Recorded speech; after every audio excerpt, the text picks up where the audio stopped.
Welcome back to my little kitchen here at Mossy Acres. I'm Crunchy Mimi, and today we're making a pie crust. I wanted to show you exactly every step in making a pie crust and show you how really simple it is. It is Sunday and the grandsons will be over, and they like pie just as much as their grandpa. So let me show you the recipe. Here's the recipe in case you want to screenshot that. And then I'll show you how to put it all together. There's your 3 cups of all-purpose flour. As you know, you may want to weigh this out, and it would be 360 grams of flour because you don't want your flour, everybody scoops their flour different. I like to scoop mine with a spoon and put it into my measuring cup. That way it's light and fluffy and not compact because you wind up with more flour than you need that way. But you can always adjust and add a little more water later on. 1 tablespoon of sugar. And in it goes. 1 teaspoon of salt. And if you've been around a while, you know I like Redmond's real salt. I buy it in bulk. 2 sticks of cold butter cut into cubes. And that is 1 cup.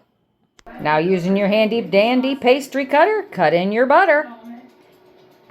Once you cut all your butter in, it's going to look like this. It's like a grainy sand, but you want it, you don't want any big chunks of butter. You want teeny tiny chunks of butter. Now I've got a little bowl of ice water here. My ice has melted a little bit, but it's still super cold. And I'm going to start adding that in. I'm going to start by adding in 4 tablespoons, and then we can always add more. But don't add it all at once because you can't take it back out. So let's start by adding 4, and then we'll mix it up. After 4, we've got this consistency, so I'm going to add my last 2. Now I've been mixing with the spoon, and we don't want to go, we don't want to mix it too much because we don't want a tough crust. So I'm going to switch from the spoon now to my hands. And I put on some gloves because I just don't like getting it all over my hands. All right, after you mix in your water, it's going to look like this. It's a real shaggy dough. And I'm going to take half of it and wrap it in saran wrap, and then take the other half and wrap it in saran wrap, and then put it in the refrigerator for about a half an hour to let it rest. All right, now we've got our 2 packages, and we're going to put those in the fridge and let them chill out for about 30 minutes. After a half an hour, you're going to roll it out nice and thin, and the nice thing is on this thing that I have, it tells you how big to make it, but then you're just going to check it with your pie pan, make sure it's bigger than your pie pan. And then you're going to put it into your pie pan. You definitely want to flour your surface when you roll it out. Now I've tucked it over my rolling pin, and I'm going to put it into my pie pan now. It's a little sticky and it's delicate, so be gentle.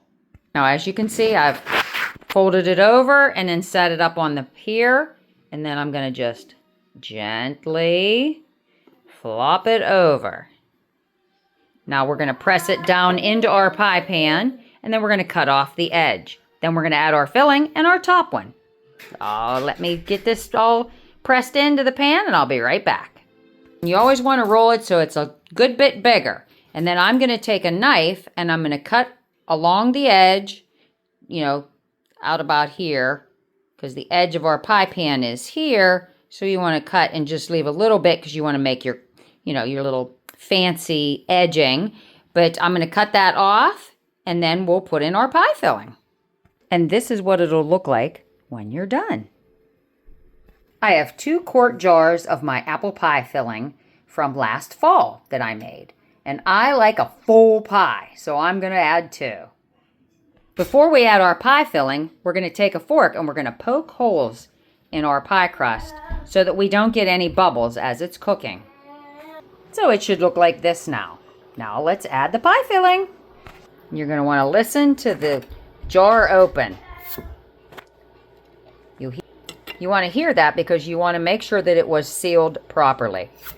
There you go. Both jars are fine. We always take a look at our contents, make sure there isn't any mold or anything on top, and give it a good smell to make sure it smells good. And then into the pie it goes. Looking good already, and it smells delicious.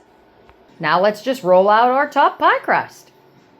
All right, I've placed it on, and now I'm going to cut around the edge, and I'm going to leave a little bit so that I can make the decorative crust around here. I like to smear a little bit of milk across the top of it, and then I'm going to put a little bit of sugar on the top so that it just looks really pretty and browns up real nice. Now I'm going to put an edge protector on, or a shield, just to protect that outer edge from getting too dark, and then it's going in the oven at 425 for about 15-20 minutes, and then I'll lower it to 375 for about probably 45 more. On 425 for 15 minutes now. Now I'm going to add my shield to protect my outer crust edge, and we're going to knock it down to 375 for probably 40 more minutes. And that's what your pie shield does. It just covers up that outer crust so that it doesn't get really hard. It's been 40 minutes and it looks like it's done. It's definitely bubbly. We'll let it cool for about a half an hour to an hour, and then we'll serve that so it's still just a little bit warm. We'll serve it with some cold homemade ice cream. It will be delicious. I hope I've showed you today how easy it is to make a pie crust. So give it a try and let me know how you do. Again, thanks for joining me, and tune in next time to see what we're making. You have a great day, and God bless.